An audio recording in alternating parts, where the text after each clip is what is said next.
The quantum probability field surrounding Earth rippled like a disturbed pond as the Hegemony's flagship emerged from hyperspace. Supreme Commander Ixal's crystalline form pulsed with anticipation as the primitive human world filled the bridge's view screen. After centuries of searching, they'd finally found another spacefaring race. Though spacefaring was perhaps too generous a term for the crude vessels orbiting the planet. Status report. Ixal commanded, their form shifting through precise geometric patterns denoting authority. Preliminary scans indicate minimal defensive capabilities. Science officer Zora reported, her crystalline structure displaying data streams in perfect mathematical sequences. Their ships appear to use primitive fusion drives. No evidence of quantum manipulation technology. Ixal's form flickered with what passed for amusement among their species. The humans had barely mastered interplanetary travel, yet dared to venture beyond their solar system. Such audacity would need to be properly channeled under hegemony guidance. Prepare the standard first contact protocols, Ixal ordered. They must learn proper civilization before. Commander. Zara's form suddenly fractaled in alarm. Energy spike detected. A human vessel had appeared seemingly from nowhere, just kilometers from the flagship.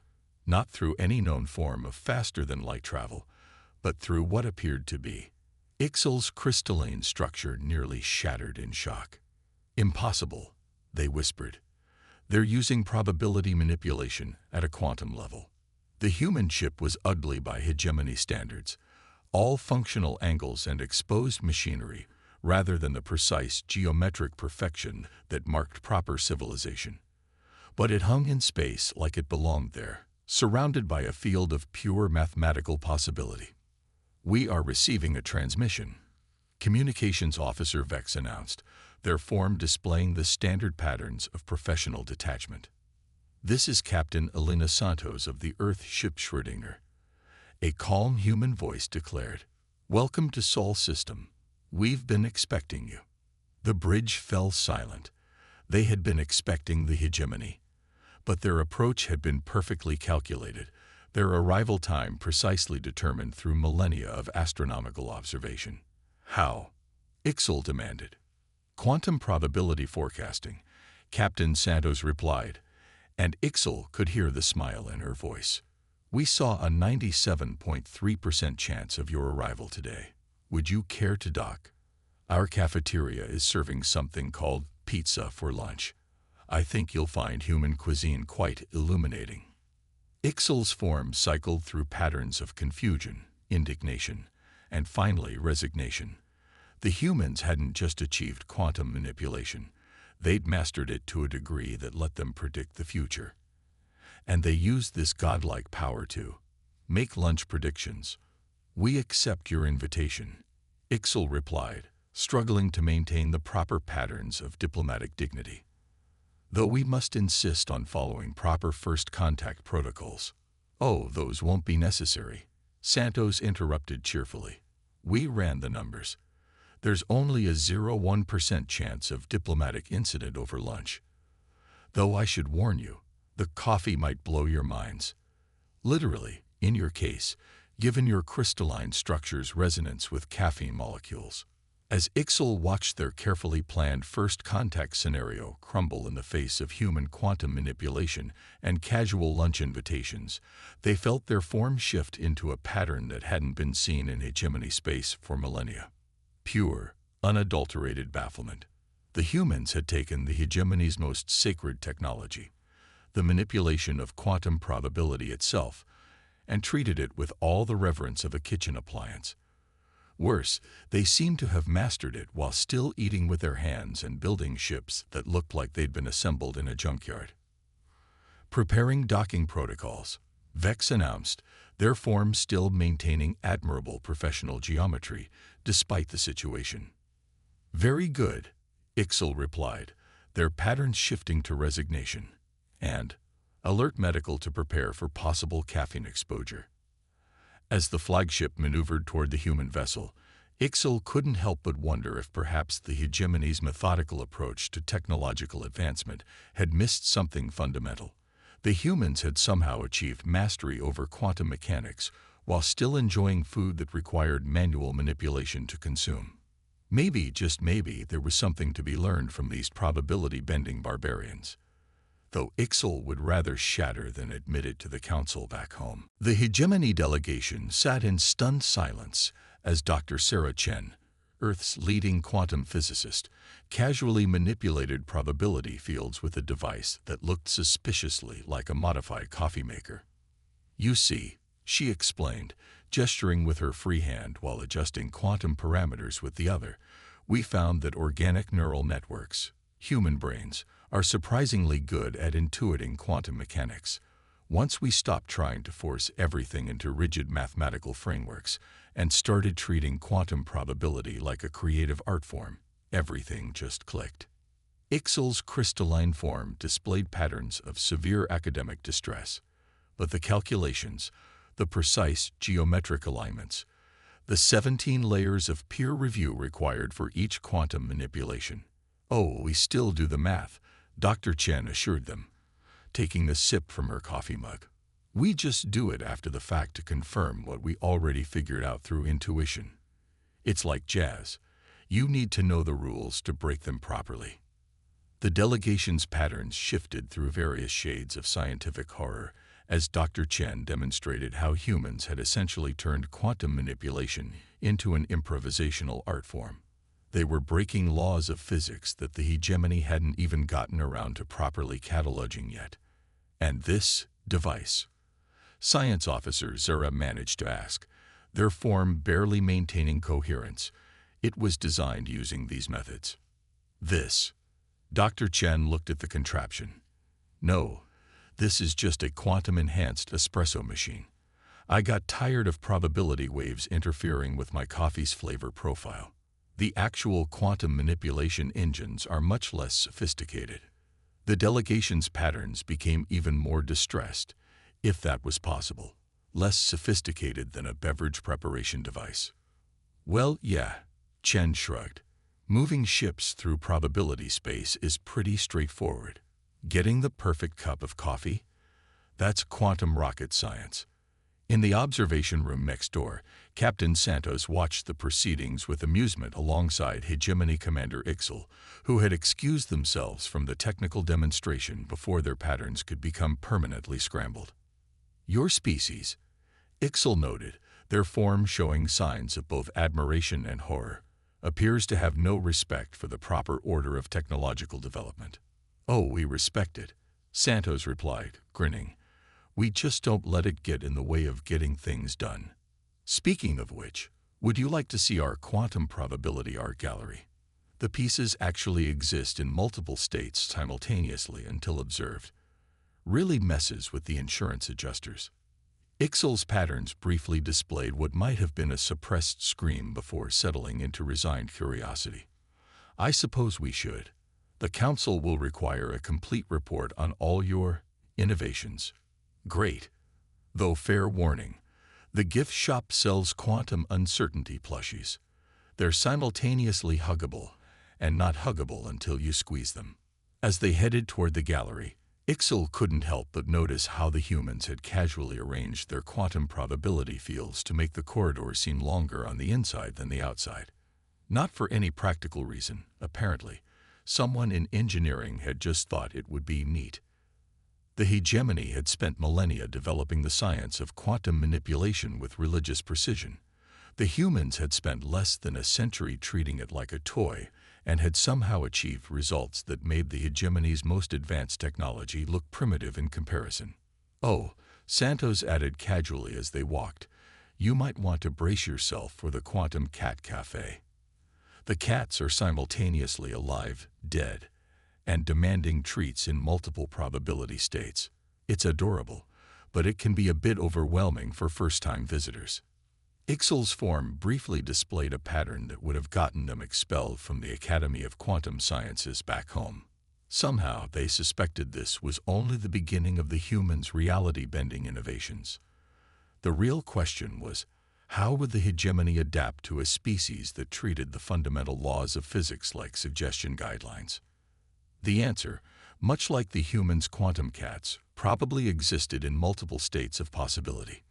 none of which, Ixal suspected, would maintain the hegemony's dignity intact. The hegemony battle fleet emerged from hyperspace in perfect geometric formation, each crystalline vessel aligned with mathematical precision. Grand Admiral Nexus's form pulsed with cold determination as Earth appeared before them. The humans' casual mastery of quantum mechanics had thrown the Council into chaos, and now it was time to restore proper order. "Deploy the probability dampening field," Nexus commanded. "Let's see how these humans fare without their quantum tricks." The fleet activated their most advanced technology, designed to suppress quantum manipulation within a stellar radius. According to every calculation, this would render human ships helpless, forcing them to acknowledge hegemony supremacy. Instead, their sensors detected laughter. "This is Admiral Sarah Zhang of the Earth Defense Force," a voice transmitted across all frequencies. "Nice try with the probability dampening. But we solved that problem during a game night last month. Anyone up for some tea?" Nexus's form crackled with indignation. "Impossible. Our calculations were perfect." "Oh, they were," Zhang agreed cheerfully. "But we stopped relying on pure calculation weeks ago. Turns out, quantum mechanics responds really well to intuitive improvisation. The math still works. We just don't let it slow us down anymore." As if to demonstrate, the space around the hegemony fleet suddenly became uncertain. Ships existed in multiple positions simultaneously, their perfect formation dissolving into quantum superposition. What are you doing?" Nexus demanded, their crystalline structure vibrating with alarm. "We call it quantum jazz," Zhang replied. "Much more fun than traditional quantum mechanics. Watch this." The human fleet appeared, or rather, had always been there, existing in a state of probability that the hegemony's rigid mathematical approach couldn't detect. Their ships danced through quantum states with impossible grace, making reality itself their playground. "Status report," Nexus commanded. Unable to comply, their science officer responded, patterns displaying confusion. "The humans appear to be jamming our sensors with recursive probability loops. They're using our own quantum dampening field as an amplification medium." "They're what?" Also, the officer added, their form flickering with embarrassment. "They've somehow turned our fleet's geometric perfection into an abstract art installation. We're currently existing in 17 different aesthetic states simultaneously. The Council of Mathematical Purity is going to have a collective crystalline structure failure when they see this." Nexus watched in horror as their mighty fleet became an improvisational quantum art piece. Human ships phased in and out of conventional reality, treating the laws of physics like suggestions rather than absolute rules. "Final warning," Zhang's voice came again. "Stand down, or we'll be forced to deploy our secret weapon." "What secret weapon?" Nexus demanded, trying to maintain some semblance of dignity as their flagship simultaneously existed as a warship and a rather avant-garde sculpture. "We taught quantum mechanics to cats." The threat made no logical sense, yet Nexus felt their crystalline structure vibrate with instinctive dread. Something about the casual way humans combined quantum manipulation with their primitive Earth creatures suggested levels of chaos the hegemony wasn't prepared to face. "This is a violation of all known laws of physics," Nexus protested. "Known to who?" Zhang asked. "Physics seems pretty okay with it from where we're sitting. Though I should warn you, the cats are getting bored, and they've figured out how to exist in treat-receiving states across multiple probability timelines simultaneously." As Nexus watched their perfect military operation dissolve into quantum uncertainty, they realized the hegemony had made a catastrophic error. They hadn't just underestimated human technology. They'd underestimated humanity's ability to turn the fundamental laws of reality into an improvisational art form. Nexus's form shifted to display diplomatic resignation. "We will withdraw to discuss terms." "Wonderful," Zhang replied. "We'll send over some quantum-stabilized coffee. It exists in a superposition of all possible perfect brewing states. Really helps with diplomatic negotiations." The mighty hegemony fleet retreated, leaving behind several probability echoes that would later be declared modern art installations by human quantum artists. Nexus had a feeling the Council was not going to enjoy their report, especially the part about the cats. The Grand Council chamber of the hegemony blazed with patterns of outrage as the emergency session entered its third day. Supreme Counselor Vith's form pulsed with barely contained fury as they reviewed the reports from Earth. They turned quantum mechanics into an art form. Vith's patterns displayed geometric shapes that hadn't been seen in formal discourse for millennia. They're letting their primitive Earth creatures manipulate probability fields. This cannot stand. Ambassador Elena Santos watched the proceedings with diplomatic patience, sipping her quantum-stabilized coffee. The human delegation had been invited to explain their reckless approach to fundamental physics, but so far, they'd mostly observed increasingly agitated crystalline beings arguing about proper technological development protocols. If I may, Santos interjected during a brief pause, we've brought a demonstration that might help clarify our position. The council chamber rippled with patterns of suspicious curiosity. Santos nodded to Dr. Chen, who activated the small device on the conference table. Reality shifted. The chamber now existed in multiple probability states simultaneously. The council members found their perfectly geometric forms expressing patterns they hadn't intended, their rigid mathematical structure bleeding into quantum uncertainty. This is outrageous, Vith declared, their forms simultaneously displaying formal protest and unexpected artistic appreciation. You cannot simply make physics fun, Santos suggested. Actually, we can. That's rather the point. Your probability dampening field gave us some fascinating insights into quantum manipulation. We'd be happy to share our findings, over coffee perhaps. The council erupted in patterns of horror tinged with poorly suppressed interest. The humans had taken their most advanced military technology and turned it into a learning opportunity. Worse, they seemed eager to share their knowledge, completely disregarding proper technological development hierarchies. Order, Vith commanded, their forms stabilizing through sheer force of will. We cannot allow this chaos to spread. The proper development of civilization requires strict adherence to established protocols. Does it, though? Dr. Chen asked, adjusting her device. The chamber's quantum state shifted again, creating a harmony between rigid geometry and probabilistic fluidity that even the most hardline council members found aesthetically pleasing. Our civilizations don't have to be in opposition, Santos continued. We're offering friendship, cultural exchange, and yes, quantum mechanics lessons. We've already set up a university program. Several of your younger scientists have enrolled secretly. They're particularly fond of the Quantum Cat Cafe study sessions.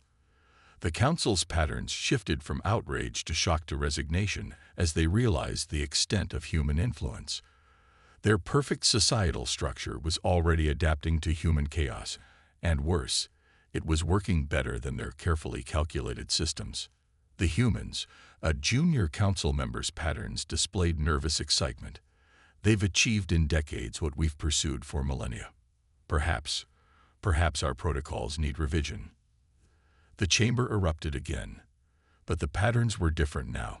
Uncertainty, curiosity, and possibility began to outweigh rigid adherence to tradition. The humans had introduced quantum uncertainty into hegemony society itself, and there was no calculation that could undo that change.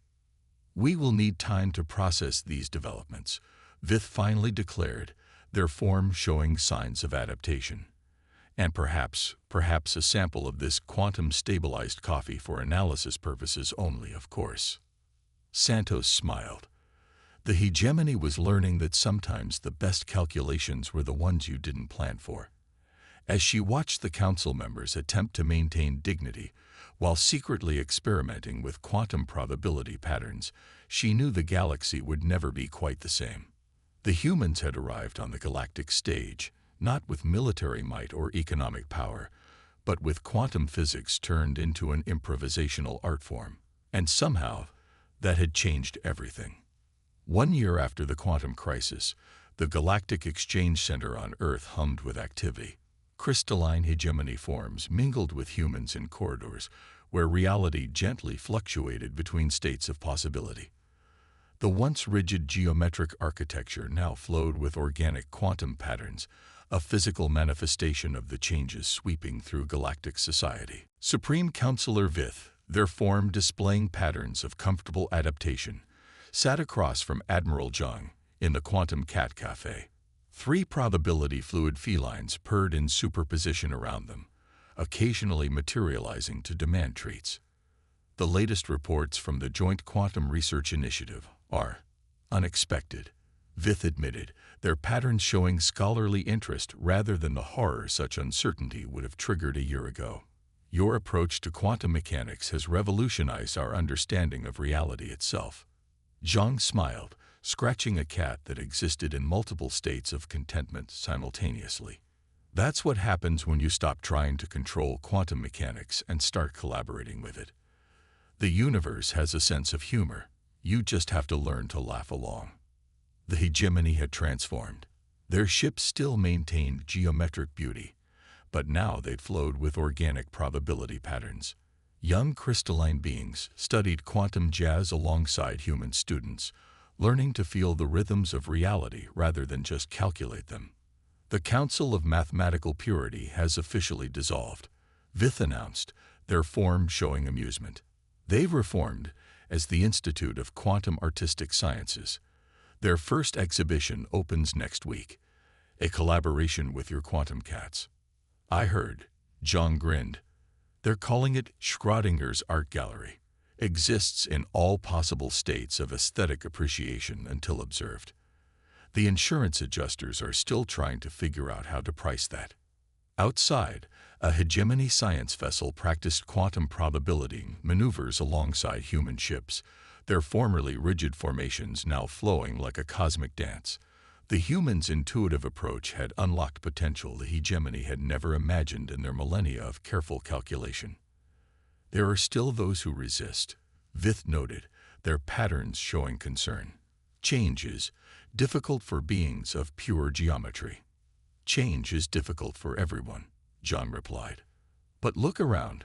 We're not losing order. We're finding a better one. A harmony between calculation and intuition, between rigid geometry and fluid probability. A quantum-enhanced coffee machine hummed nearby, brewing beverages that existed in perfect states across multiple probability waves. The cafe's windows looked out on a skyline where human and hegemony architecture blended in impossible yet beautiful ways, reality itself celebrating their collaboration. The galaxy is changing, Vith observed, their form displaying peaceful acceptance. Perhaps this is what we needed all along, not perfect order, but perfect balance between order and chaos. Speaking of chaos, John grinned, wait until you see what happens when we introduce quantum mechanics to dogs. Turns out they're naturals at probability fetch. The ball exists in all possible locations until they decide where it should be. Vith's form flickered with what might have been laughter, a concept that would have been unthinkable in hegemony society a year ago. As they watched humans and crystalline beings share quantum-stabilized coffee and probability theory discussions, they realized that the galaxy hadn't just survived the humans' chaotic approach to physics. It had been reborn through it. The future was uncertain, and for the first time in their history, the hegemony was perfectly fine with that. After all, as their human friends kept reminding them, uncertainty just meant infinite possibilities, and in a universe where cats could manipulate quantum probability fields while demanding treats, anything was possible.